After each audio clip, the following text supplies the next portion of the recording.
This is the Terracotta Army. 8,000 warriors buried over 2,000 years ago. Rewrite these paragraphs. For more than 2 millennia, the Terracotta Army stood watch in eerie quiet. Thousands of realistic soldiers frozen in time, guarding the grave of a cruel emperor. But now that silence has been shattered, experts have at last cracked the enigmatic, ancient inscriptions etched into their armor and weapons. What they discovered wasn't a eulogy or a war record. It was an admonition, a chilling, mysterious message that completely overturns everything we believed we knew about China's first emperor. What on earth was found? Come with us in this video as we uncover the decoded inscription. The decoded inscriptions on the Terracotta Army. For a long time, individuals were primarily concerned with the grand things regarding the Terracotta Army. They examined the thousands of statues. They learned about the lines of soldiers, the horses, the chariots, and the weapons. They discussed the emperor's tomb nearby. But something smaller, something less obvious, began to draw attention as time passed. These were not large or apparent things. They were extremely small markings. These little marks, or what some referred to as inscriptions, were discovered in areas in which you would not necessarily look. They were concealed beneath the statue's feet, or behind armor plates, or within hollow body parts, or even on the inside of limbs. Initially, when people observed these markings, no one believed they were significant. The majority believed that they were mere tiny stamps indicating who made what. Perhaps they were marks of inventory or numbers to assist with balancing the work. That's what people believed in the beginning. But after a while, people started to notice that something didn't quite make sense. The more these marks were studied, the more unusual they seemed. Some of the symbols didn't match any known writing from the time of the Qin dynasty. A few of them only showed up once, on just one statue, and never again anywhere else. Others were odd-shaped or scratched in extremely unusual places, spots that no one would even notice unless one broke the statue open. That made it extremely difficult to examine them. In fact, for several decades, people couldn't do anything. The statues were too fragile, and one could not simply break them open to peek inside. So, these weird little marks remained largely untouched and quietly forgotten for a long time. For a long time, none of these ideas were given any seriousness. The majority of people avoided the subject. However, technology came and turned everything around. New equipment enabled it to be possible to examine the statues in ways that never existed before.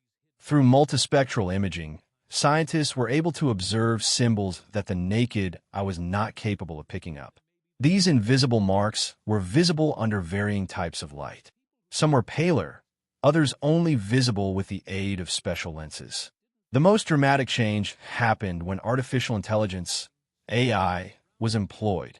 Using machine learning, computers were taught to learn and contrast all the symbols.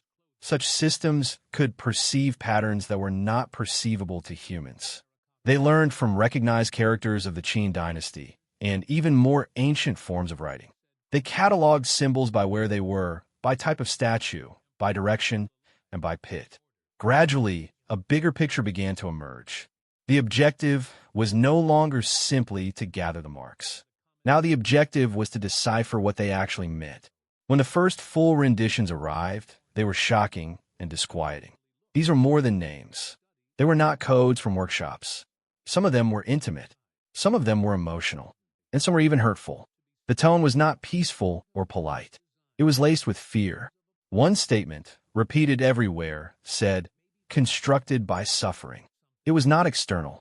It was always concealed in a torso under a plate in a location no one could see easily. The other inscription on a top-ranking officer's statue read, "He took my name and burned it in stone." It was unclear whether it was a metaphor or an actual grievance by a laborer. Either way, it did not sound like something in regular Qin texts. What if those unusual marks weren't merely random symbols or workbench labels, and were actually part of something much more profound, concealed right under our very noses? Let's see. Unspoken fears and whispered theories around the 90s, some researchers started to whisper, but only in whispers. They never wrote anything authoritative. They never cried out about it. They simply began to exchange unspoken fears and whispered notions. One of the linguists who was part of a local team had an epiphany. He thought that one of the recurring symbols had a pattern similar to a chant. He described them as reminding him of ancient verbal rituals.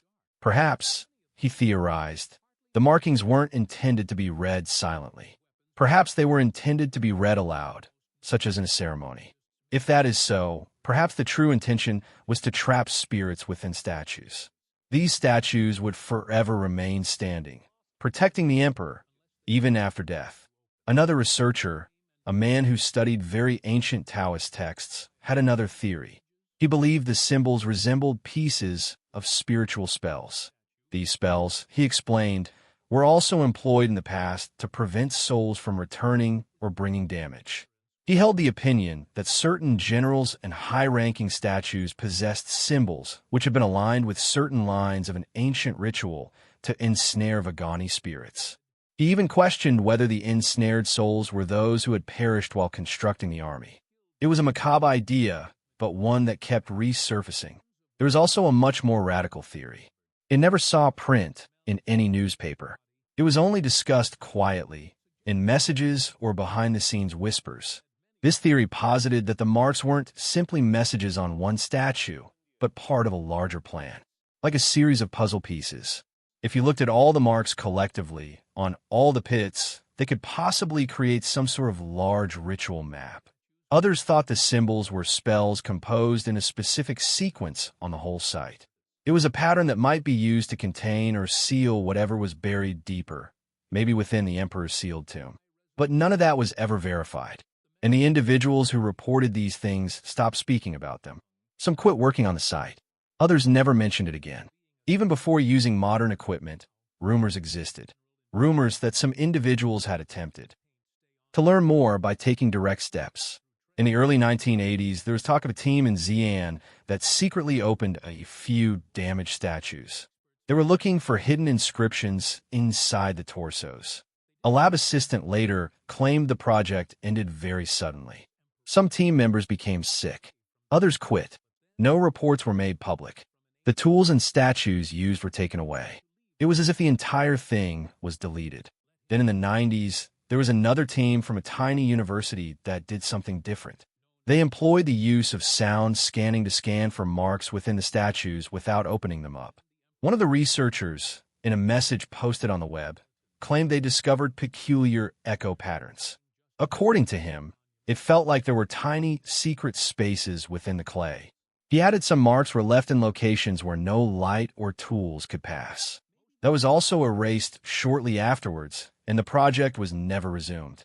In the early 2000s, there was discussion about a foreign group that analyzed the symbols with specialized mathematics tools known as frequency analysis. They were cryptographers, individuals who translate secret writing. They believed one repeating design was buried alive for eternity. Not too long afterward, they were requested to vacate the nation. The explanation was purported to be visa issues, but it was widely believed that it was because of what they had uncovered.